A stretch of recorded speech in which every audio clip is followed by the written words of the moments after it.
شریعت کی کچھ باتیں الگ ہوتی ہیں، طریقت کی کچھ الگ ہوتی ہیں، تو یہ کیا شریعت اور طریقت دونوں آپس میں کیا ایک دوسرے کے مخالف ہیں یا کیا ہے؟ شریعت طریقت یہ ان دونوں کا آپس میں گہرا تعلق ہے، ٹھیک، یہ ایک دوسرے سے جدا اور علیحدہ نہیں ہیں۔ اس کو آپ یہ کہہ سکتے ہیں کہ شریعت ظاہر تو طریقت باطن، ٹھیک، اور بزرگوں نے اس انداز سے بھی اس کی تشریح کی ہے کہ اعلیٰ حضرت رحمۃ اللہ تعالی علیہ نے بالخصوص کہ شریعت سرکار دو عالم صلی اللہ علیہ وسلم کے اقوال ہیں، ٹھیک ہے، شریعت اقوال، یعنی قانون، اور طریقت سرکار دو عالم صلی اللہ علیہ وسلم کے افعال ہیں، سبحان اللہ، اور حقیقت یہ سرکار دو عالم صلی اللہ علیہ وسلم کی جو کیفیات ہیں، احوال ہیں۔ اور ایک چیز اور ارشاد فرمائی،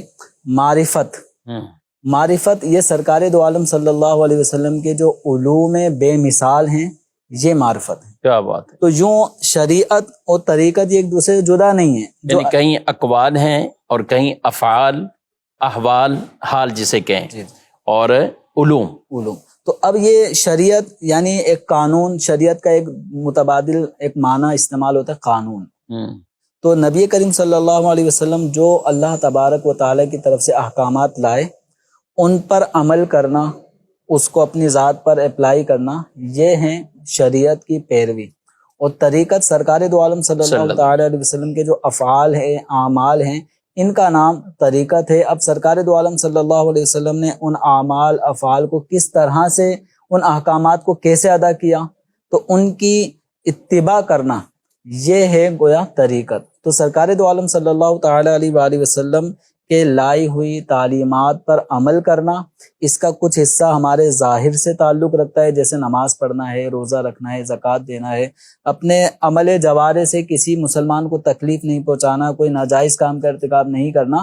اور طریقت میں باطنی امور پائے جاتے ہیں، تو ان میں یہ ہے کہ نبی کریم صلی اللہ تعالیٰ علیہ وآلہ وسلم نے تزکیہ نفس فرمایا ہے، تو اس تزکیہ نفس کا دوسرا نام طریقت، یعنی اپنے باطن کی اصلاح کرنا، اپنے سینے کو حسد سے، کینے سے، یاد غیر سے، اپنے باطنی تمام امراض سے صاف کرنا۔ تو یوں اپنے ظاہر اور باطن دونوں کا مجموعہ یہ شریعت کو مطلوب ہے۔ ایسا نہیں ہے کہ شریعت الگ اور طریقت الگ۔ تو ایک طبقہ جو اس زمانے میں بھی یہ شریعت الگ ہے، طریقت الگ ہے، ہم تو طریقت والے ہیں، تم لوگ شریعت والے ہو، نماز تو وہ پڑھیں جو کہیں پہ بھی نہ پہنچا ہو، ہم پہنچے ہوئے ہیں، ہم پہلے پہنچے ہوئے۔ لیکن وہ کیا فرمایا حسان صاحب کہ وہ صحیح کہتے ہیں پہنچے؟